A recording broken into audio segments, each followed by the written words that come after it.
حضور پاک صلی اللہ علیہ وآلہ وسلم نے اس دین کو پہنچانے کے لیے بہت تکلیفیں برداشت کی، بہت پریشانیاں برداشت کی۔ صحابہ کرام نے بھی بہت تکلیفیں برداشت کی، بہت پریشانیاں برداشت کی، لیکن یہ سب حضرات اس دین کو اپنے سینے سے لگائے رہے اور خود بھی عمل کرتے رہے اور دوسروں کو بھی اس کی تعلیم دیتے رہے۔ اس طرح سے یہ دین ہم تک پہنچا ہے۔ انسان اللہ کا پیدا کیا ہوا ہے، انسان اپنے خالق اور مالک کو پہچانے اور اس کے حکم کے مطابق زندگی گزارے، یہ ہے دین اسلام۔ اللہ تبارک و تعالی نے انسان کو بنایا ہے اور اللہ تعالیٰ کو معلوم ہے کہ یہ کون سے کام کرے گا تو اس کو فائدہ ہوگا، اس کی صحت میں، تندرستی میں، زندگی میں، سماج میں، وہ کام کرنے کا اللہ نے حکم فرمایا۔ اور اللہ تعالیٰ کو معلوم ہے کہ یہ کون سے کام کرے گا تو اس کے لیے نقصان دہ ہوگا، اس کی صحت میں، تندرستی میں اور سماج میں، تو ان کاموں سے اللہ تعالیٰ نے منع فرمایا، ان سے بچنا ضروری ہے۔ یہ ہے دین، دین پر عمل کرنا ضروری ہے۔ انسان جتنا زیادہ اللہ کے قریب ہوتا چلا جائے گا اتنا ہی زیادہ اللہ تعالیٰ کا محبوب بنتا چلا جائے گا۔ حضرت شاہ ولی اللہ دہلوی رحمۃ اللہ علیہ نے لکھا ہے کہ پاکی حاصل کرنے سے بھی اللہ کا قرب حاصل ہوتا ہے، آدمی اللہ کے قریب ہو جاتا ہے۔ وضو کرنے سے بھی گناہ دھلتے، غسل کرنے سے بھی گناہ دھلتے اور آدمی اللہ کے قریب ہوتا چلا جاتا ہے۔ اور حدیث پاک میں آتا ہے کہ آدمی برابر اللہ کا قرب حاصل کرتا رہتا ہے، برابر اللہ کا قرب حاصل کرتا رہتا ہے، اور سب سے زیادہ قرب وہ فرائض کے ذریعے سے ہوتا ہے۔ فرائض ادا کرنے سے اللہ تعالیٰ بہت زیادہ خوش ہوتے ہیں، اور اس کے بعد نوافل کے ذریعے بندہ اللہ کے قریب ہوتا چلا جاتا ہے، اللہ کے قریب ہوتا چلا جاتا ہے۔ حتیٰ كنت سمعه الذي يسمع به، یہاں تک کہ میں اس کے کان بن جاتا ہوں جن سے وہ سنتا ہے، اور میں اس کی آنکھیں بن جاتا ہوں جن سے وہ دیکھتا ہے، میں اس کے ہاتھ بن جاتا ہوں جن سے وہ پکڑتا ہے، میں اس کے پیر بن جاتا ہوں جن سے وہ چلتا ہے۔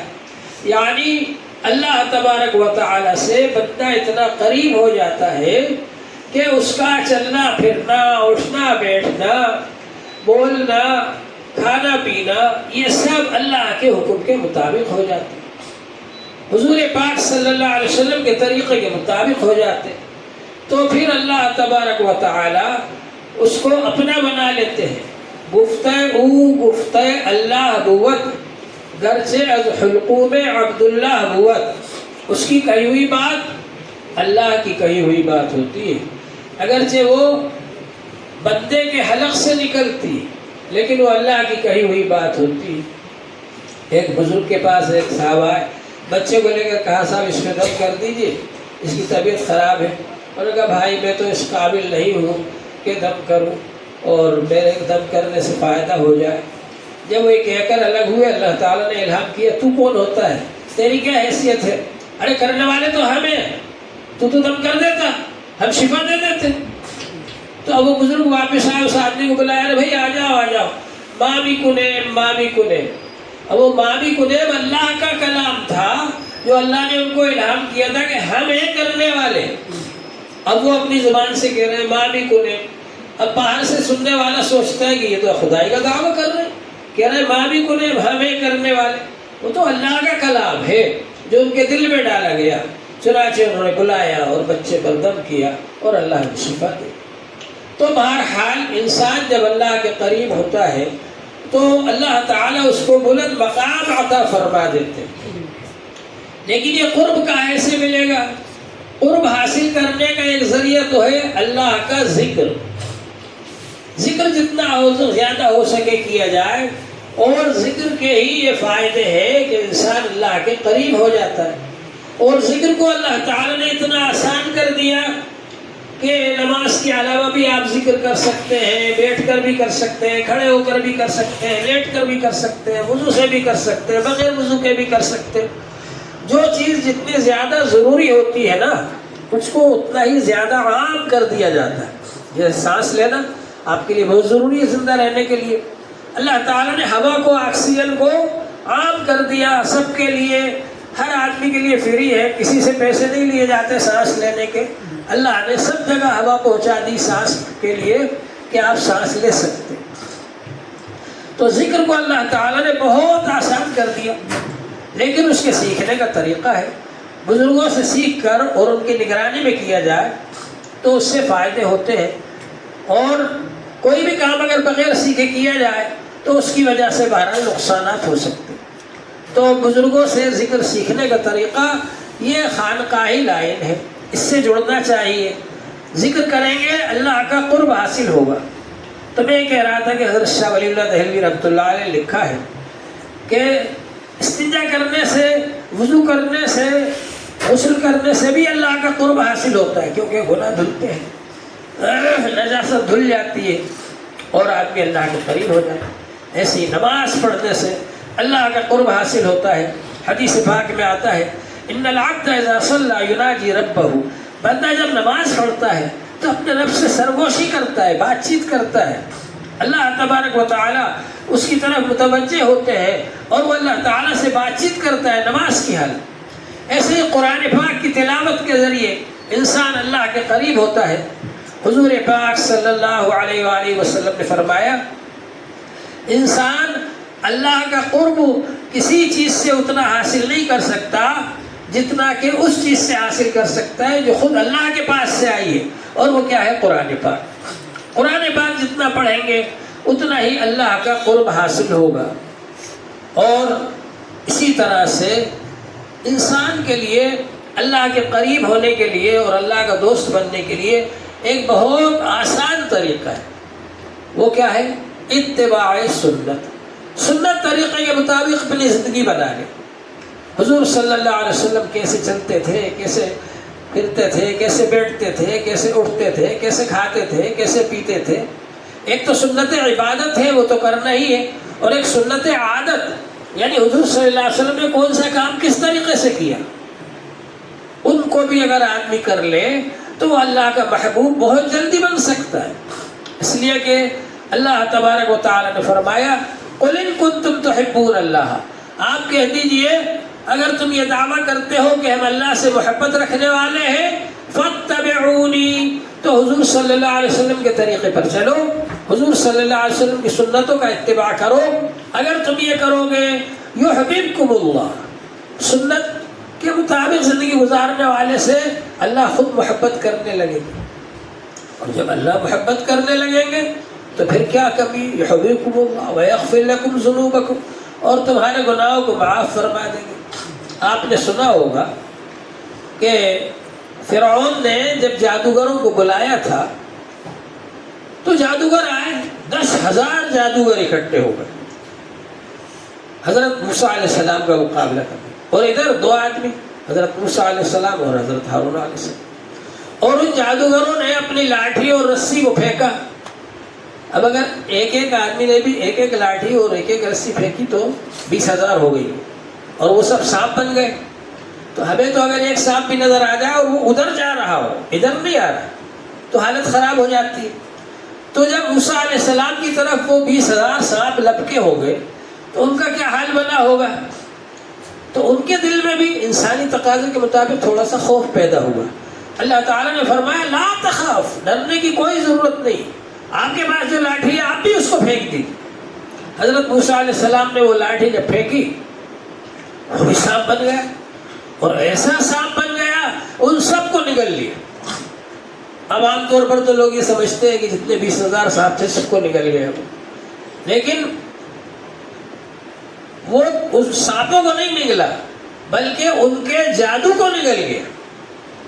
جو جادوگروں نے جادو کیا تھا اور جادو کے ذریعے سے وہ لاٹھیاں اور رسیاں سانپ معلوم ہو رہی تھی، میدان کے اندر گھومتی پھر رہی تھی، ان کے اس جادو کو نگل گیا۔ تلقف ما یافکون، تو اس کا نتیجہ یہ ہوا کہ اس میدان کے اندر لاٹھی اور رسی کا ڈھیر نظر آنے لگا۔ ارے یہ تو انہوں نے نظر بندی کر دی تھی، یہ تو جادوگر ہے، اور اللہ تعالی نے بتا دیا کہ یہ جادو ہے، اور موسیٰ علیہ السلام کے پاس جو ہے وہ معجزہ ہے۔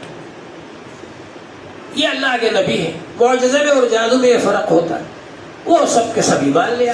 پہلوان جب شکست کھا جاتا ہے نا تو سامنے والا جو پہلوان جیت گیا اس سے پھر ہاتھ جوڑتا. تو وہ سارے کے سارے جتنے 10,000 جادوگر تھے وہ سب مسلمان ہو گئے. پھر انہوں نے کہا ارے یہ کیا کیا تم نے؟ پہلے سے ساز باز ہوگی. یہ تمہارے گرو ہیں، پہلے سے تم نے ساز باز کر لی کہ سب کے سامنے میدان میں آ کر سرنڈر ہو جانا تاکہ سب لوگ ان کے دین کو ماننے لگے. یہ کہا فرعون نے. لیکن ہوا کیا تھا؟ حضرت موسیٰ علیہ السلام نے اللہ تعالیٰ سے عرض کیا کہ اللہ تعالیٰ جس کے لیے آپ نے بھیجا تھا وہ تو ایمان لایا نہیں اور یہ لوگ ایمان لیا، اس میں کیا مصلحت ہے؟ تو اللہ تعالیٰ نے فرمایا یہ جادوگر جب آپ کے مقابلے کے لیے آئے تو آپ جیسے ہی کپڑے پہن کر آئے، ویسے ہی جبہ پہن کر آئے، ویسے ہی حال چال بنا کر کے آئے. کیونکہ جب آدمی میدان میں جاتا ہے مقابلے کے لیے تو سامنے والا مقابلہ کرنے والا جو ہے اسی طریقہ بن کر جاتا ہے وہ، تاکہ ہم اس سے کم نہ رہ جائیں، اس سے کم نظر نہ آئے ہم. تو وہ لوگ بھی موسیٰ علیہ السلام جیسے ہی کپڑے پہن کر آئے، موسیٰ علیہ السلام جیسے ہی حال چال بنا کر آئے. تو اللہ جل شانہ نے فرمایا کہ میری رحمت نے اس بات کو گوارا نہیں کیا کہ میرے محبوب کی شکل جن لوگوں نے ایک بار بنا لی ان کو میں دوبارہ کفر میں لوٹا دوں. اس لیے میں نے ان سب کو ایمان سے نوازا. تو اتباع سنت بہت بڑی چیز ہے. آدمی جب حضور پاک صلی اللہ علیہ وسلم کے طریقے پر چلے گا اور ہر چیز میں، نماز بھی حضور کے طریقے پر پڑھنا ہے، صلو کما رأیتمونی اصلی، اس طریقے سے نماز پڑھو جیسے کہ میں نے پڑھی. ایک بار چاشت کی نماز ہوئی حرم شریف میں جماعت کے ساتھ. حضرت عبداللہ بن عمر رضی اللہ عنہ دیوار سے پیٹ لگائے بیٹھے رہے، شریک نہیں ہوئے اس میں. جماعت کے ساتھ چاشت کی نماز. لوگوں نے کہا آپ کیسے صحابی ہیں؟ چاشت کی نماز ہو رہی جماعت سے آپ شریک نہیں ہوتے. کہا یہ سنت کے خلاف ہے. حضور صلی اللہ علیہ وسلم نے اور صحابہ نے کبھی نہیں پڑھی چاشت کی نماز جماعت سے. یہ لوگ پڑھو ہیں، میں تو نہیں شریک ہوتا. ایسے لوگوں سے یہ دین اصلی شکل میں آج ہم تک پہنچا ہے. تو بہرحال سنت کے مطابق ہوگا. عمل صالح کی ایک شرط یہ ہے کہ اخلاص کے ساتھ ہو، ایک شرط یہ ہے کہ سنت کے مطابق ہو. اگر اخلاص کے ساتھ میں نہیں ہوگا تو وہ کام اللہ کے یہاں قبول ہی نہیں ہوگا. من صلی یرائی فقط اشرک، دکھاوے کے لیے نماز پڑھی شرک کیا. ومن تصدق یرائی فقط اشرک، دکھاوے کے لیے صدقہ دیا شرک کیا. ومن صام یرائی فقط اشرک، دکھاوے کے لیے روزہ رکھا شرک کیا. اور اتباع سنت کے بغیر اگر ہوگا تو اللہ تعالیٰ کے یہاں وہ بھی قبول نہیں ہوگا. سنت کے مطابق جو کام ہوتا ہے اللہ تبارک و تعالیٰ کے یہاں وہ کام قبول ہوتا ہے. ایک بزرگ تھے، انہوں نے نماز پڑھی آنکھیں بند کر کے نماز پڑھ رہے. باقی بزرگ تھے وہ. اس کے بعد انہوں نے مراقبہ کیا اور اس نماز کو دیکھا کہ کس شکل میں ہے. تو ان کی وہ نماز بہترین شکل میں تھی لیکن اندھی تھی. تو انہوں نے اللہ تعالیٰ سے پوچھا کہ اللہ تعالیٰ میں نے اتنے خشوع خضوع کے ساتھ، اتنے دل لگا کر حضور قلبی کے ساتھ نماز پڑھی اور یہ تو اندھی ہے. تو اللہ تعالیٰ نے جواب دیا ہمارے پیارے نبی صلی اللہ علیہ وسلم کا طریقہ آنکھیں کھول کر نماز پڑھنے کا ہے. تم نے سنت کے خلاف نماز پڑھی.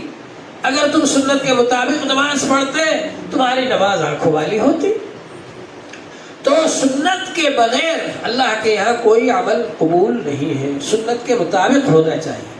تو اللہ تعالیٰ کا محبوب بننے کا آسان طریقہ اللہ کا ذکر کرنا، قرآن پاک کی تلاوت کرنا، نماز پڑھنا اور اس کے ساتھ اتباع سنت کے مطابق عمل کرنا، حضور صلی اللہ علیہ وسلم کے طریقے کے مطابق زندگی گزارنا. یہ اتباع سنت اتنی قیمتی چیز ہے کہ آدمی کو پتہ بھی نہیں چلتا اور اللہ تعالیٰ اس کو اپنا محبوب بنا لیتے ہیں. ہمارے دوست جیسا اس کا ایک آدمی مل گیا، ہمارے دوست کا ہم شکل ایک آدمی مل گیا، ہمارے دوست کی جیسی عادتیں ویسے ہی ایک آدمی مل گیا تو آپ بھی اس سے مانوس ہو جاتے. تو اللہ جل شانہ اس بندے کو محبوب کیوں نہ بنائیں گے جو حضور پاک صلی اللہ علیہ وسلم کے طریقے کے مطابق زندگی گزار رہا ہے، ایک عمل حضور صلی اللہ علیہ وسلم کے طریقے کے مطابق کر رہا ہے. لہٰذا آپ حضرات سے گزارش ہے کہ جس طرح سے ہم ذکر کرتے ہیں ایسے ہی اتباع سنت کا اہتمام کریں۔ ہم نے ایک کتاب لکھی ہے آئینہ حدیث، عربی میں بھی ہے، عربی اردو میں بھی ہے، اور ہندی میں بھی اس کا ترجمہ ہو گیا۔ آئینہ حدیث خریدیں، ہم چھوٹی چھوٹی حدیثیں زندگی میں کون سا کام کیسے کرنا چاہیے اس سے معلوم ہوگا آپ کو، اور اس کی روشنی میں ہم عمل کریں تو انشاءاللہ تعالی ہمارے لیے بہت سارے کام آسان ہو جائیں گے۔ اللہ